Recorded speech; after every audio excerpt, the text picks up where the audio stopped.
Assalamualaikum warahmatullahi wabarakatuh. Selamat siang teman-teman. Perkenalkan, nama saya Desi Nurhayati dari kelas R7C dengan NPM 2016-2150101. Program Studi Pendidikan Bahasa Indonesia.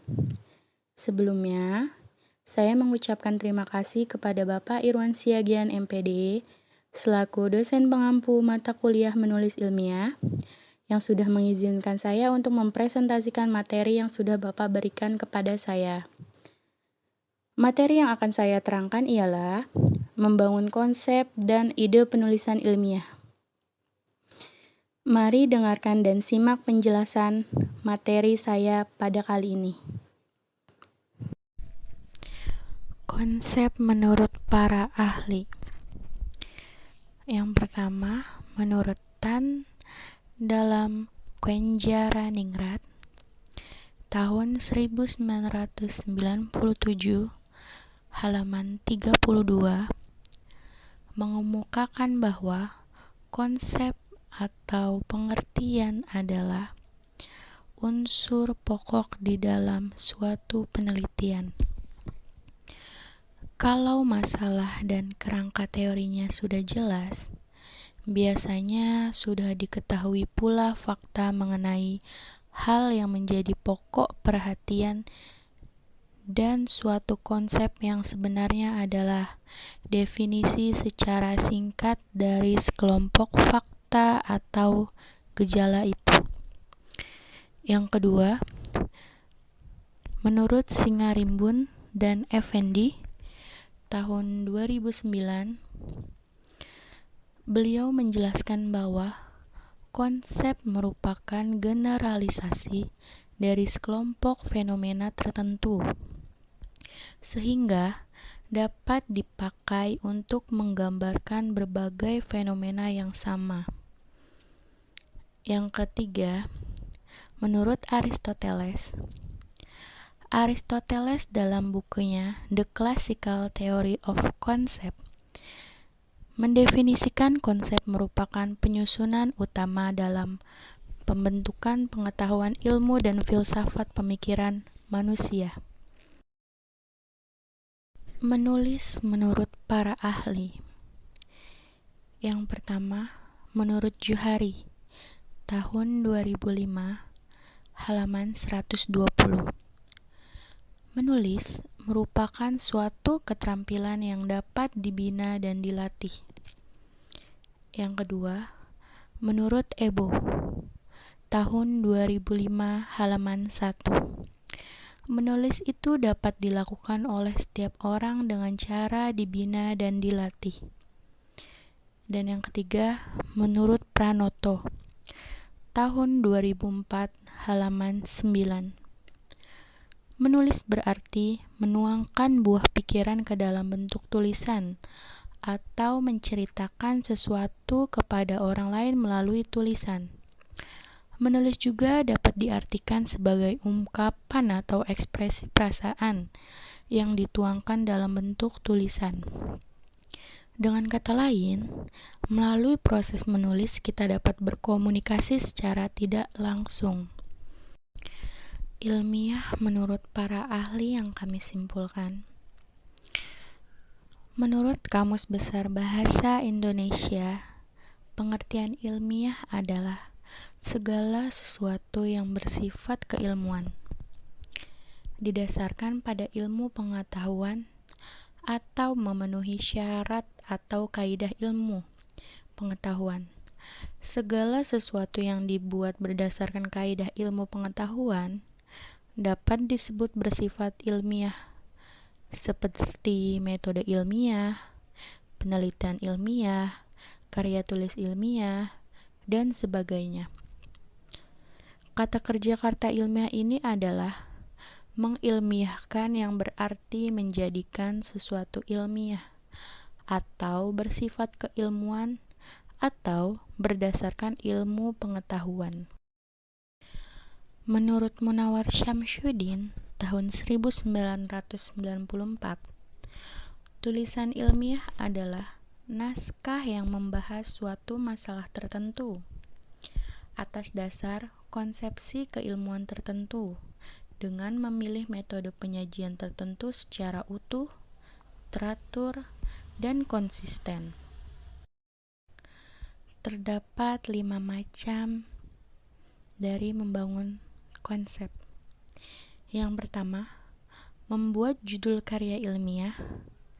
Yang kedua, memberikan isi latar belakang yang bagus. Yang ketiga, membuat rumusan masalah.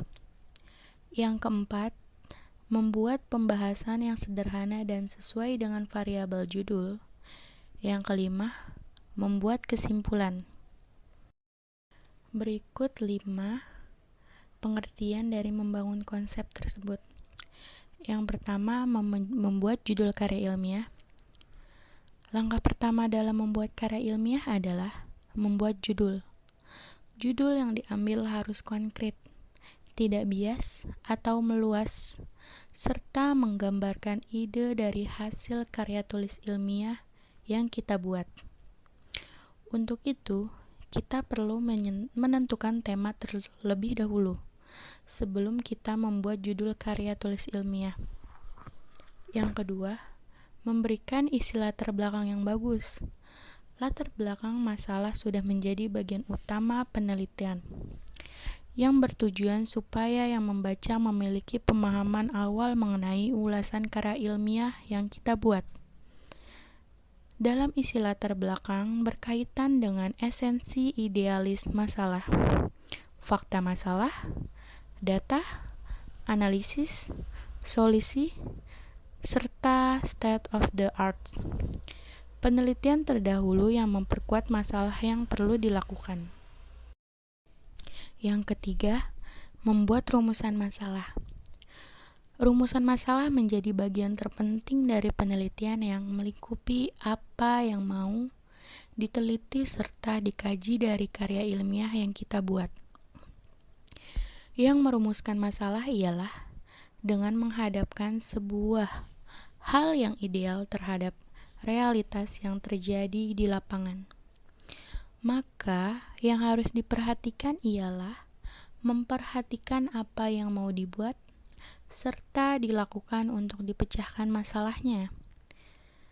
Pada rumusan masalah, kata tanya yang lain efektif ialah dengan 3 hal. Yang paling penting untuk merumuskan masalah tersebut ialah apa, mengapa, dan bagaimana. 3 kata tersebut sudah mewakili apa yang mau dicari serta dibongkar. Yang keempat, membuat pembahasan yang sederhana dan sesuai dengan variabel judul.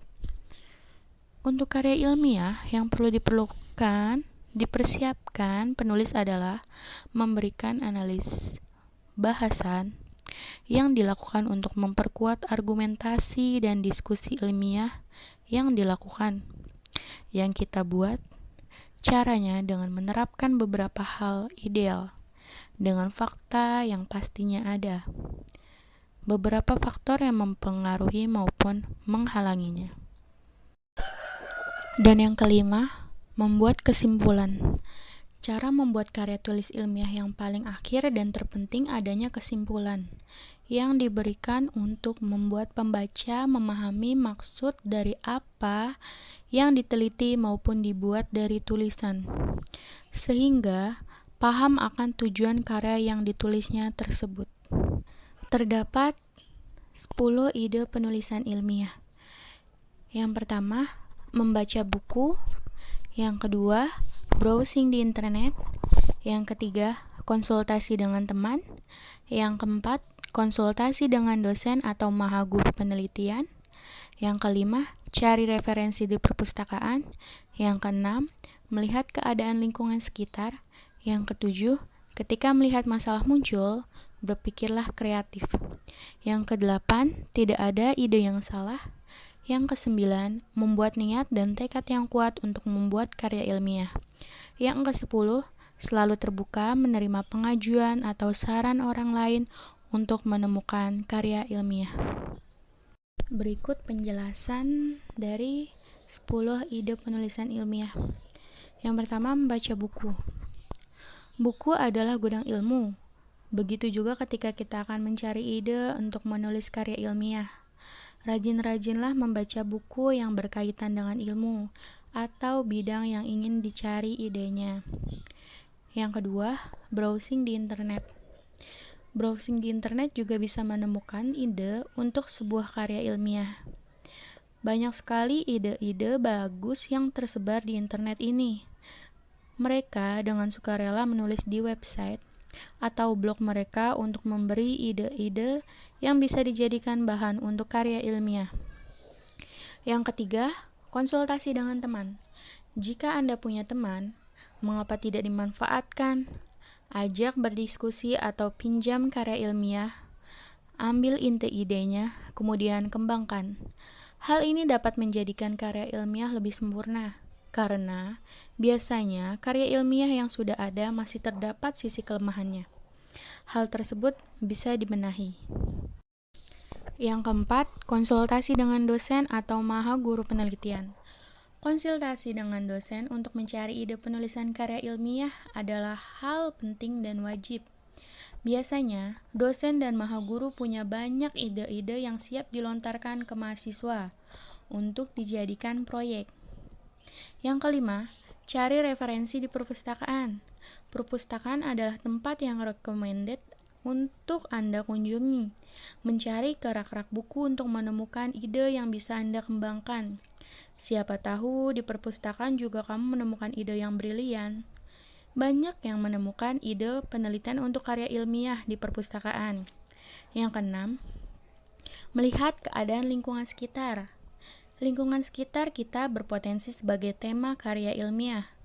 Banyak peristiwa yang terjadi dalam satu hari, yang pastinya terkandung peristiwa unik yang dapat dijadikan bahan penelitian. Kita harus peka dan mau melihat segala peristiwa dari sudut pandang yang berbeda. Ini penting supaya kita mempunyai ide brilian yang tidak pernah terpikirkan oleh orang lain sebelumnya. Yang ketujuh, melihat masalah muncul. Berpikirlah kreatif. Kreatif merupakan hal yang sering ditekankan oleh setiap orang dalam berpikir. Kenapa harus dengan cara kreatif? Karena dengan pola pikir yang sama seperti kebanyakan orang, mungkin kita tidak akan menemukan something new, something different, yang membuat penelitian kita berbeda dari orang lain. Kreativitas yang tinggi merupakan nilai berharga yang wajib dimiliki oleh setiap penulis. Dengan berpikir kreatif, kita pun dituntut untuk terus mengasah kinerja otak serta membiasakan diri untuk tidak menunggu insight. Sebaliknya, kita harus mampu memunculkan insight setiap saat. Yang kedelapan, tidak ada ide yang salah. Kita perlu membangun sebuah konsep yang harus kita tanamkan dalam diri kita, bahwa tidak ada ide yang salah. Kita harus berani mengungkapkan segala ide yang muncul. Kesalahan kita biasanya lebih karena takut mengungkap ide tersebut menjadi sebuah penelitian, sehingga kita mempunyai banyak kekhawatiran yang tidak beralasan. Akibatnya, kekhawatiran atau keraguan itu justru menghambat kita dalam melakukan penelitian. Yang kesembilan, membuat niat dan tekad yang kuat untuk membuat karya ilmiah. Dalam membuat penelitian dibutuhkan niat dan tekad yang sungguh-sungguh, karena jika kita tidak disadari niat, maka semua itu tidak akan berjalan lancar. Jika sudah didasari niat, maka pastinya kamu akan melakukan salah satu cara yang di atas. Yang ke-10, selalu terbuka menerima pengajuan atau saran orang lain untuk menemukan karya ilmiah. Di saat sedang bingung untuk membuat karya ilmiah dan tiba-tiba ada orang yang menyarankan kamu untuk melakukan penelitian tersebut, maka pastinya kamu akan merasa tertolong, atau setidaknya kamu bisa menyimpulkan saran karya ilmiah yang diberikan orang tersebut. Simpulan: mahasiswa memiliki ruang di setiap semester untuk menuliskan karya ilmiah. Karya ilmiah sering menjadi masalah tersendiri bagi mahasiswa. Permasalahannya bukan pada sedikit banyaknya tugas menulis yang diberikan oleh dosennya, melainkan bagaimana tata cara penulisannya yang baik dan benar. Di antara karya ilmiah yang mereka harus tulis selama perkuliahan, makalah, proposal penelitian, proposal skripsi, laporan penelitian, dan sebagainya. Namun, dalam menghadapi tugas menulis tersebut, banyak mahasiswa yang masih menganggapnya sebagai beban berat. Anggapan tersebut timbul karena kegiatan menulis memang meminta banyak tenaga, waktu, serta perhatian yang sungguh-sungguh. Di samping itu, menuntut keterampilan yang kadang-kadang tidak dimiliki oleh mahasiswa, ada pula kelompok yang meragukan kegunaannya. Apalagi jika tugas menulis itu dikaitkan dengan mata kuliah yang bukan mata kuliah di bidangnya. Oleh karena itu, dibutuhkannya membangun konsep dan ide penulisan ilmiah.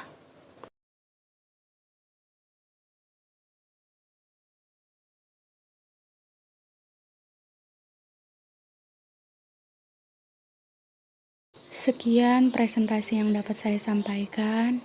Kurang lebihnya mohon maaf. Wabillahi taufiq wal hidayah. Wassalamualaikum warahmatullahi wabarakatuh.